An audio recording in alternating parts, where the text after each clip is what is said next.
tiga. Oke, jadi nanti dari ketua triasenya itu bakal nanti perkenalan. Misal saya Ara dari tim medis FKKMK, izin bagi yang bisa mendengar suara saya bisa langsung berjalan menuju sumber suara. Itu diulangi 3 kali. Habis diulangi 3 kali, nanti kan langsung ke sortir tuh yang sampai sumber suara hijau. Nah, nanti langsung semua tim-tim ini masuk. Nanti tim triase langsung ngecek lagi algoritmanya. Nah, nanti jangan lupa ya guys, nanti tetap harus ditanyain apakah bisa berjalan ataupun enggak, walaupun dia tertidur lemas, walaupun dia duduk. Karena siapa tahu dia cuma shock, lemas, padahal dia bisa jalan, nggak ada fraktur, nggak ada apa gitu.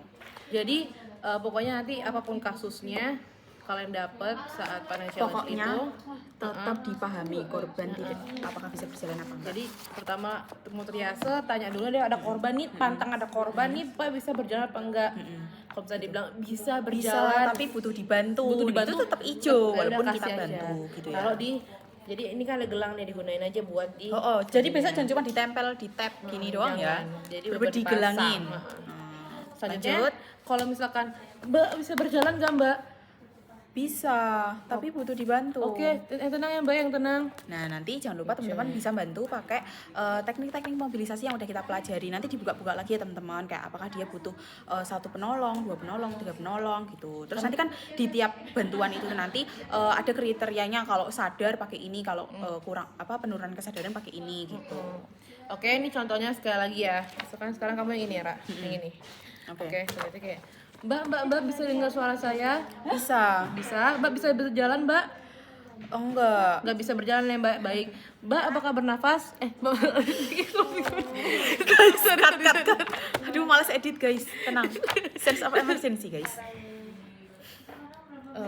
Mbak bisa dengar suara saya? Bisa. Kalau bisa, langsung kita cek LDR-nya, guys. LDR-nya. Oke, LDR gimana? Lihat, dengar, rasakan. rasakan. Besok kayak gini, Kak, untuk breathing-nya berapa? Ditanya. Terus kakaknya bilang, berapa? Kurang dari 30. Oh, kurang dari 30. Selanjutnya kita cek apa, guys? WPK-nya. WPK itu dari kuku. Cek. Kak, untuk WPK-nya berapa? Kurang dari 2. Kurang dari 2. Ini kan udah berarti kita tinggal ke Cek status mental. Kak, boleh angkat tangan kirinya, Kak? Baru Nanti bisa juga pakai spesifik, guys. Bisa tolong angkat jempol tangan kirinya. langsung ini karena nggak ada gelangnya, tapi anggap aja ada gelangnya, kita pasang ke tempelkan kayak gini, oke? Dan itu kalau dia ini, sekarang ini ya, oke. Mbak bisa dengar suara saya? Bisa. Mbak bisa mampu berjalan? Nggak bisa. Kita cek apa korban bernafas? Iya. Korban bernafas. Selanjutnya kita cek, lihat dengar rasakan berapa untuk nafasnya? Lebih dari 30. Easy, man. Easy. Merah. Nah, hitam. Kalau hitam. Dia, Mbak bisa dengar suara saya? Nggak ada respon. Berarti selanjutnya kita cek RW-nya. Tapi karena dia nggak sadar, selanjutnya kita cek dulu. Tanya, Kak, apakah ada cedera basis kranii? Ada nggak, Kak? Tidak ada. Berarti kita harus buka headpiece chain lift di belakangnya.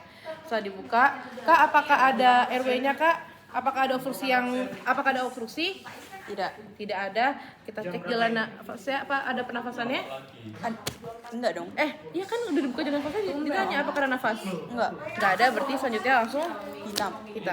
Dan kita gini. Jangan lupa ya guys, nanti waktu ngecek airway tanya apakah ada sumbatan jalan napas. Kalau ada, nanti kayak misal bentuknya apa, misal padatan atau cairan. Nah, kalau cairan bisa diserap pakai kain atau mitela, nanti pasti ada di situ. Terus kalau padatan nanti tanya saya akan melakukan finger sweep gitu, karena si sumbatannya ini hanya cuma di bagian depan mulut gitu. Ya kayak gitu ya guys ya. Jadi sebenarnya terasa gitu aja, gampang. Tapi Jangan lupa jangan triase. digampangin ya. Selanjutnya kita bakal menyebutkan tugas-tugas tim triase. Jadi tim triase itu Intinya ada, kayak ngasih tag semua korbannya gitu. Selanjutnya ada tim evakuasi. Di mana evakuasi itu bayangin aja korban enggak gini, triase dulu. Setelah kita triase, kita ke tim medis lapangan ya. Karena kan Bisa jadi gini juga Kak, kayak misal nih ada korban tapi dia tuh kayak kehimpit pohon. Nah, si tim triase ini kan semua udah pada mencar-mencar tuh karena dikit gitu kan. Nah, terus nanti si tim evak ini bisa dipanggil sama tim triase, evak gitu kan. Nanti bisa tolong bantuin ngangkat pohonnya biar korbannya tuh bisa kita cek dengan oke gitu. Nah, Jadi tim EVAC itu selain bisa bawa kerja di awal dan kerja di akhir akhir. waktu selesai ditangani sama MATLAB gitu. Nah setelah itu ada juga medis lapangan setelah di triase. Kalau udah triase, tim triase itu misalkan dia triase nih, anak triase. Udah selesai triase, dapatlah misalkan korbannya itu kuning gitu ya. Merah aja deh, karena biar kayak emergency banget kan merah. Itu langsung ditangani. Jangan lupa kemarin yang harus banget apa? Shock, hipotermi, luka sama bakar. Nah, ini merah nih. Dia dan kalau misalkan udah merah, nggak boleh ninggalin korbannya itu si tim triase Sampai ini. si Medlab, Medlabnya aku datang. Medlab itu ngapain ya? Medlab itu ntar dia bakal menangani itu. masih di Sebagai lapangan pertolongan pertamanya gitu. ya, guys. Heeh. Jadi aku bakal tugasnya Medlab itu, jadi dia menangani di lapangan. Nah setelah aku nanganin, biasanya nih aku bakal panggil evakuasi buat mengangkat. Jadi kayak tim evac, baru mereka ngangkatin korban-korbannya untuk ke medis posko. Karena karena nggak mungkin kan selama penanganan itu tuh bakal di lapangan terus kan mereka, jadi mereka ya bakal dialihin lah ke posko yang lebih lengkap juga. Makanya ada tim medis alat-alatnya. posko.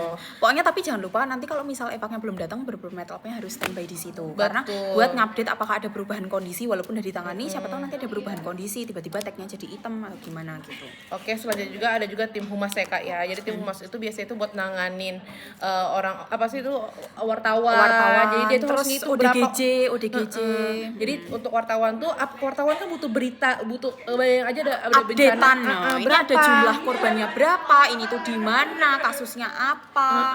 Jadi tim humas ini bener-bener harus gercep buat ngitungin yang merah berapa, yang hijau berapa, yang ini berapa. Dan diupdate gitu. secara berkala juga. Betul, Terus jadi habis itu udah.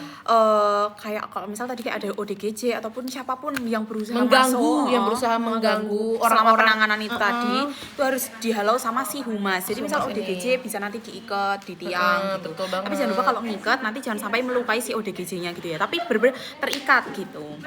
Terus memastikan bantuan tiba ke lokasi bencana. Habis itu hitung korban tadi secara berkala, sama bisa juga sebagai penghubung sama lurah, kepala desa segala macam, dan nanti bersama ketua juga gitu ya. Dah. Nah, logistik tuh ngapain sih Kak? Oh, Jadi iya. tadi waktu si MATLAB triase, habis itu MATLAB. Nah, MATLAB ini kan kayak butuh logis shock Karena gitu nggak kan. mungkin kan dia lari-lari ke sana kemari membawa semua barang, itu nggak mungkin. Jadi sesuai requestannya MATLAB ini kayak logis shock gitu. Nah, nanti logis langsung datang bawa peralatan ya, buat shock or sinkop. Kayak misal sinkop butuh kolpek, minyak kayu putih gitu-gitu. Jadi kita menceritakan seperti ini biar kalian ada gambaran kenapa ada banyak tim-tim yang dibagi ya, karena karena bagi semua itu kan bekerja sama ya Kak, jadi nggak ada yang nolong sendiri segala macam tuh nggak ada. Betul banget. Gitu. Semangat Ya diingat ya yang kritis tuh berapa lama minimalnya, yang stabil berapa lama, dan baca risk assessment-nya tolong. Harus. Dah. Bye bye. Semangat, harus datang Pana Challenge guys. Harus bisa. Nggak lah canda. Iya harus bisa.